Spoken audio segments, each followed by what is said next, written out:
launch-related procedures. STS-122 gets underway with the launch of Space Shuttle Atlantis early next month. The STS-122 crew members are Commander Steve Frick, pilot Alan Poindexter, and mission specialists Leland Melvin, Rex Walheim, Stanley Love, and Hans Schlegel and Leopold Eyharts of the European Space Agency. The Expedition 16 crew is working hard aboard the International Space Station, preparing for Atlantis' arrival. By the time the shuttle docks in December, Commander Peggy Whitson and flight engineer Dan Tawney will have conducted 2 spacewalks to hook up Harmony's connecting node to the Destiny laboratory, getting it ready for mating with the European Columbus laboratory. Whitson is in the early stages of her 6th-month stay on station. Tawney is scheduled to return home next month.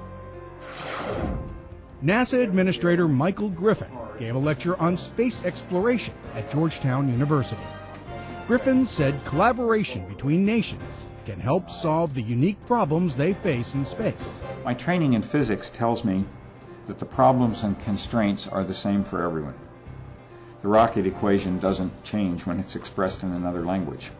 Collaboration offers us a chance to reap a rich harvest of ideas and solutions germinated in different intellectual soil. The lecture was sponsored by Georgetown University's Walsh School of Foreign Service. The Goddard Space Flight Center hosted the 7 astronauts who will complete the final human servicing of the Hubble Space Telescope.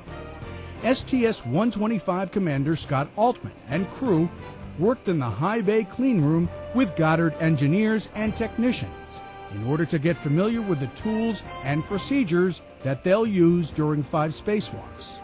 During the spacewalks, the crew will replace batteries, gyroscopes, and thermal blankets.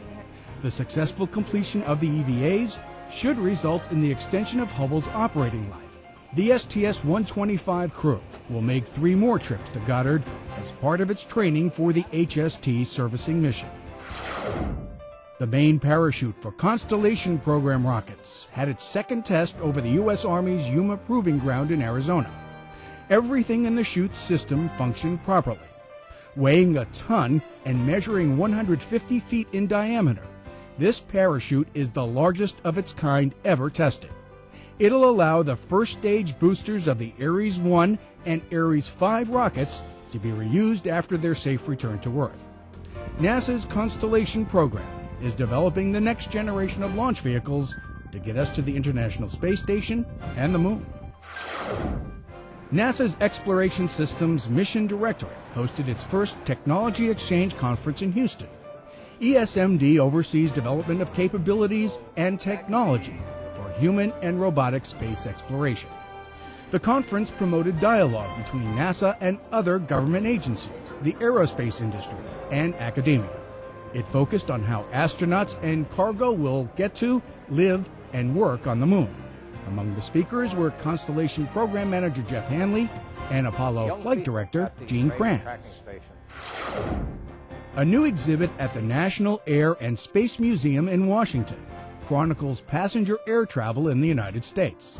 Beginning with the first airlines, America by Air follows the development of commercial aviation through today's biggest jets. Among other highlights, air and space visitors can sit in the cockpit of a real Boeing 747 or thrilled to a simulated pilot's takeoff aboard an Airbus A320. 43 top science and engineering students from Seoul Science High School in South Korea visited the Marshall Space Flight Center for an up-close look at what technological careers NASA has to offer. Marshall was one stop on an international student tour of American scientific centers of excellence that also included Harvard and the University of California at Berkeley. The students spent time with Marshall scientists before also visiting the National Space Science and Technology Center, the Science Department at the University of Alabama in Huntsville, and the U.S. Space and Rocket Center. Students and teachers at John B. Carey Elementary welcomed representatives of the Langley Research Center. The Richmond, Virginia school is one of only 25 in the nation named as a NASA Explorer School. The visit helped kick off a new educational partnership between Carey students and teachers and Langley employees. 72 students from the Arlington, Virginia Science Focus School were at the National Arboretum in Washington to present experts with their lunar plant growth chambers. The students created the chambers as part of this year's NASA Engineering Design Challenge. Each chamber contained growth from cinnamon basil seeds flown on Space Shuttle Endeavour last August. 3 STS-118 astronauts were on hand for the event. Commander Scott Kelly, Educator and Mission Specialist Barbara Morgan, and Canadian Space Agency Mission Specialist Dave Williams flew last August on Space Shuttle Endeavour.